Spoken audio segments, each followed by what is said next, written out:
কেটে গিয়েছে ঘূর্ণিঝড় ফেঞ্জেলের প্রভাব। যদিও আজ সকাল থেকেই আকাশ মেঘলা, এমনকি মাঝে মধ্যে দু এক পশলা বৃষ্টিও হয়েছে। আর এহেন পরিস্থিতির জন্য বেশ কিছুটা নেমে গিয়েছে তাপমাত্রা। ফলে সকালের দিকে দক্ষিণবঙ্গ জুড়ে রয়েছে ঠান্ডা আমেজ। কিন্তু এরপরেও এখনই বঙ্গে জাঁকিয়ে শীত নয় বলে জানাচ্ছে আলিপুর আবহাওয়া দপ্তর। বছর শেষ হতে চলল, বাংলায় কবে পড়বে জাঁকিয়ে শীত? এই বিষয়ে কি বললেন আলিপুর আবহাওয়া দপ্তর, চলুন জেনে নেওয়া যাক। সাইক্লোন ফেঞ্জেলের প্রভাব কেটে গিয়েছে, তবে কলকাতার আকাশ মেঘলা থাকবে। মাঝে মধ্যে একেবারেই হালকা থেকে মাঝারি বৃষ্টিপাত হতে পারে বলে জানিয়েছে আলিপুর আবহাওয়া দপ্তর। যদিও আজ থেকে এই আবহাওয়ার উন্নতি ঘটবে বলে জানিয়েছে আলিপুর হাওয়া অফিস। ধীরে ধীরে মেঘ কাটবে এবং রোদ উজ্জ্বল আবহাওয়া দেখা দেবে। এমনকি দক্ষিণ 24 পরগনা, পূর্ব মেদিনীপুর, পশ্চিম মেদিনীপুরে বৃষ্টি হয়েছে রবিবার। আজ থেকে সেই সমস্ত জেলাগুলিতেও আবহাওয়ার উন্নতি হবে বলে জানিয়েছে আলিপুর আবহাওয়া দপ্তর। সম্প্রতি বঙ্গোপসাগরে তৈরি হওয়া সাইক্লোনের জেরে প্রত্যক্ষ প্রভাব পড়েছে বাংলায়। বেড়ে গিয়েছে সর্বনিম্ন তাপমাত্রাও।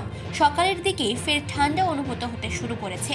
তবে এখনই জাঁকিয়ে শীত পড়ছে না, এর জন্য আরও কয়েকদিন অপেক্ষা করতে হবে বলে জানিয়েছে আলিপুর হাওয়া অফিস। আবহাওয়া দপ্তর সূত্রে খবর, আগামী সপ্তাহ থেকে জাঁকিয়ে ঠান্ডা পড়তে পারে। তবে পশ্চিমাঞ্চলের জেলাগুলিতে ঠান্ডার অনুভূতি অনেকটাই বেশি। আগামী কয়েকদিনে বাঁকুড়া, পুরুলিয়া সহ একাধিক জেলায় সর্বনিম্ন তাপমাত্রা অনেকটাই নামবে বলে জানা গিয়েছে। আলিপুর হাওয়া অফিসের পূর্বাভাস অনুযায়ী পশ্চিম মেদিনীপুর, পুরুলিয়া, বাঁকুড়া সহ দক্ষিণবঙ্গের একাধিক জেলায় কুয়াশার দাপট থাকবে বলে জানা গিয়েছে। সকালের দিকে ঘন কুয়াশার চাদরে ঢাকবে একাধিক এলাকা। উত্তরবঙ্গের একাধিক জেলায় শীতের দাপট অব্যাহত। তবে এখনও উত্তরের জেলাগুলিতে তেমন জাঁকিয়ে শীতের পরিস্থিতি তৈরি হয়নি। তবে দার্জিলিং সহ পার্বত্য অঞ্চলে ঠান্ডার আমেজ রয়েছে। একাধিক জেলায় রয়েছে কুয়াশার দাপটও। আপাতত উত্তরবঙ্গের কোনো জেলাতেই বৃষ্টির পূর্বাভাস নেই, এমনটাই জানিয়েছেন আলিপুর আবহাওয়া দপ্তর। চিফ এডিটর জিতেন সরকারের রিপোর্ট, চেতনা বার্তা। জেগে থাকে, জাগিয়ে রাখে।